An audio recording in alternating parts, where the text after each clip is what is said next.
for a couple of reasons. I mean, when he first picks her up, he turns her head away from the Mm-hmm. slaughter, Yep. Yeah. and he does acknowledge, that he's the only person with the will to do this terrible thing to save everybody, in his Yeah. mind, and so he even understands the way that she feels about him, Yep. Well, and he's he like, talks about that. yeah, He talks about that a little earlier in the film, I think, when they're sitting in the throne room, and she's talking about how much, she hates the chair, and he's saying, "Well, I wish you had sat on it one day." And so I think maybe, the criticism that particular moment later on isn't earned isn't entirely founded, because they do build towards it in small ways. Yep. yeah. I think the only thing they could have done is given us a little bit more in previous movies, but they did everything Yeah. that they could. I mean, the movie was long enough. Yeah, it was. But see, here's a cool thing about the length of the movie. To me, it did not drag at all. Like, not a moment of this movie is wasted. And I kind of, as we were coming to the end of the movie, it made me think of my experience watching The Last Jedi, because I was for the last probably like the last 20 minutes of The Last Jedi, I was waiting for it to end. Not that I was like, oh, when is this going to be over? I was like, okay, it's like, this is a place where it's going to end, because I was waiting for the Empire style cliffhanger. Mm-hmm.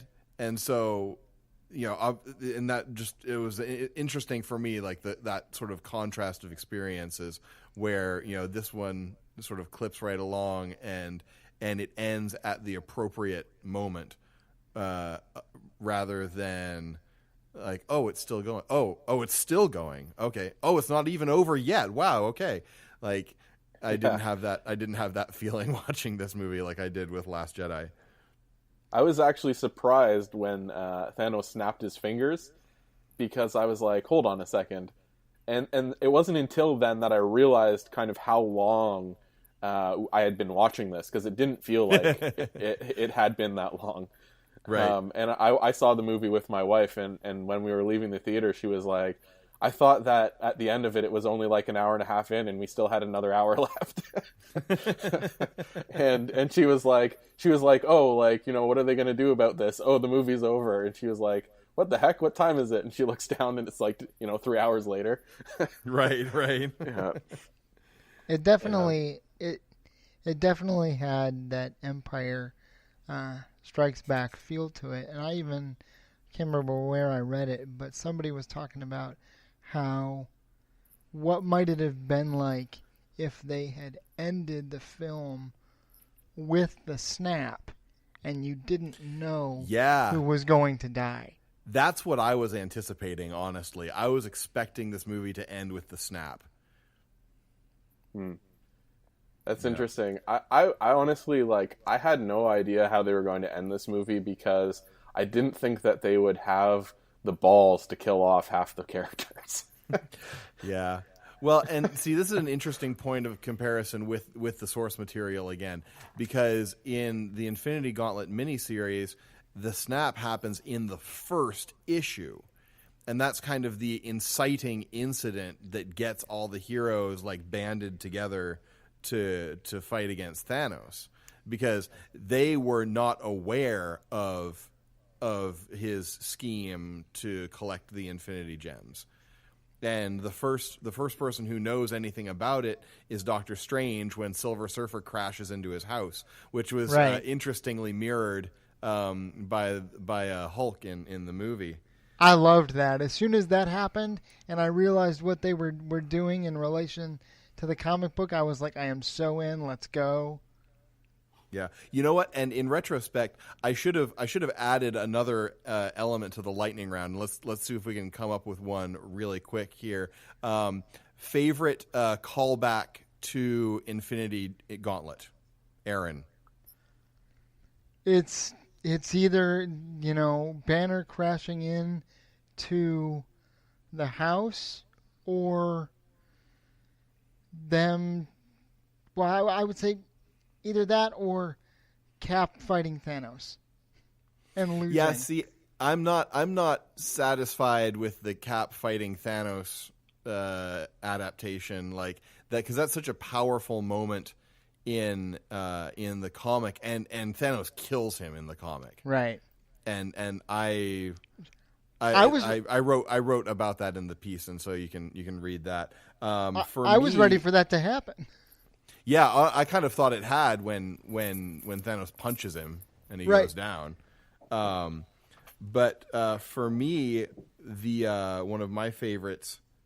Oh shoot, I had it here. What was it? Oh yeah. It's Block Drax and Ribbon Mantis is my favorite callback to the Infinity Gauntlet. Yeah, that was good. Yeah. How about you, Rob? I've got to be honest. It's been so long since I've read the Infinity Gauntlet that I should have brushed up on it. I know. See, Infinity Gauntlet was a really formative comics experience for me. I would visit my cousin twice a year, or my whole family we'd go to, because my dad's from Sudbury, and so I have family up there, and so we would visit there every summer and every Christmas. And my cousin had a comic book collection, and he had the Infinity Gauntlet miniseries, and so I read it and reread it quite a few times, and so I have a lot of really strong memories of my of moments that really resonated / horrified. Like when he turns Wolverine's bones into spongy rubber, and he just sort of collapses in this misshapen heap. That is an image that definitely has stayed with me. Yeah, I think that was actually one of my, to kind of flip the thing on its head, one of my problems with this movie was actually that Thanos didn't kill enough people. I would have liked to have seen, more of the heroes dying on the way to the snap, right? Rather than just, them turning into dust. Yeah, because that makes sense. There's so many different cool ways that can happen. I did really like the nod of, where Cap is holding the gauntlet open just for a second, and Thanos just kind of looks down at him like, who is this guy? Right? Right? Yeah. And then punches him and it's over. But, right. So I really enjoyed that moment, but I would have liked to have seen... The difference, though, is that Thanos, from the comic book, that makes sense, but from the movie, I don't think that makes sense for him to be, really maniacally destroying people, because he's not doing it for fun in the movie.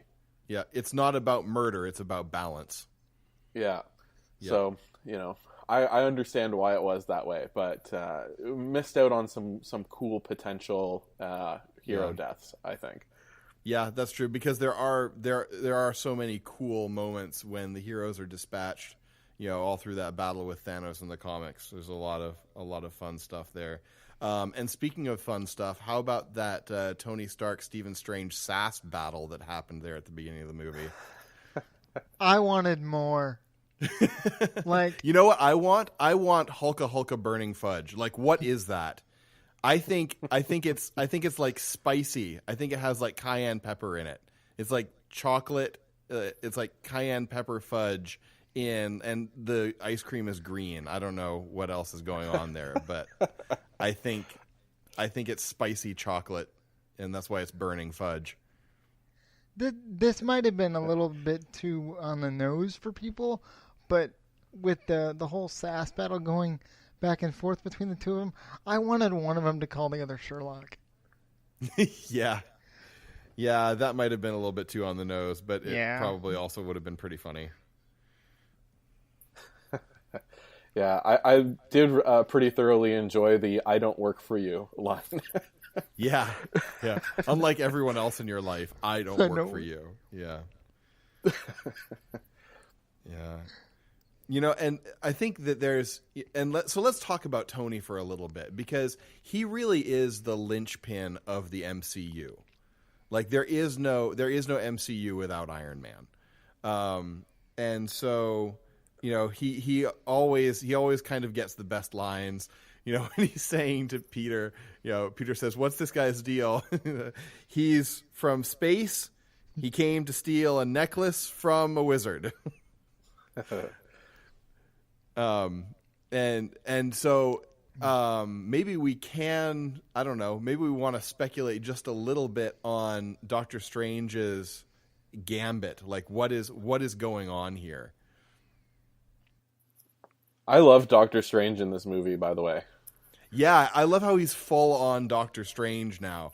And like he totally has like embraced all of like the goofiness of how Doctor Strange talks, with like the heretofore undreamt of and what master do you serve? Like that is classic like comics Doctor Strange, and he's just totally owning it, and I think that's fantastic. Oh, so the first time I saw it, that moment that we're referring to with Doctor Strange and his seeing all of the possibilities, and then having gone back and forth with Tony and basically said flat out, look, I am willing to sacrifice whatever it takes to keep the stone safe. I don't care if it's you, I don't care if it's the Spider-Man guy, I'm willing to do it. And then all of a sudden, when the moment comes, he says, I'll give you the stone. He totally flips. The first time I saw it, that really rubbed me the wrong way. I was like, what is going on here? And then after I thought about it some, before I went to go see it the second time, that's when I came to the conclusion that the whole reason he flips is because the one instance in which he sees them winning is an instance in which either Tony doesn't die or Tony dies as part of the, as a sacrifice or part of the battle later on that leads to them actually defeating Thanos. Yeah. It doesn't make sense on the face of it so much that it begs you to say, what's up with that, right? Which is good, because it's a moment that forces the audience to think. And I think a lot of times with these kind of movies, it's very easy for a lot of folks in the audience to just sit there for 2 hours and check their brain out and enjoy some degree of, visual popcorn. But this movie doesn't really let you do that, and I love that. Yep. Can we just also mention like the heartstrings pulling, like the very, very subtle heartstring pulling of like Tony having Cap's flip phone with him all the time? Ouch. like the fact that like it's right there and he just like pulls it out of his pocket, like for me, like that tells me that he always has it with him. Yeah, I don't think I thought of it that way, but that's a good point. That's a good observation. Yeah. Sorry, Aaron, did you have something to say there? Well, when you think about Tony, right? You said earlier how you don't have an MCU without Tony, and he's the linchpin. One of the interesting things about him is that in every single movie that he's in, except for maybe this one, he experiences some sort of like deep betrayal by another character. Mm-hmm. And yet, if your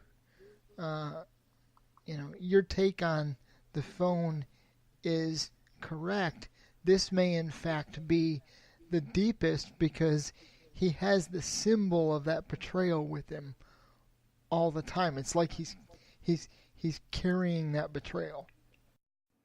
And we are going to take a break right there and come back for the second half of this discussion in another episode, because there are some super nerds out there that have a lot of time on their hands and like big chunks altogether who can listen to a 2-hour podcast about a superhero movie.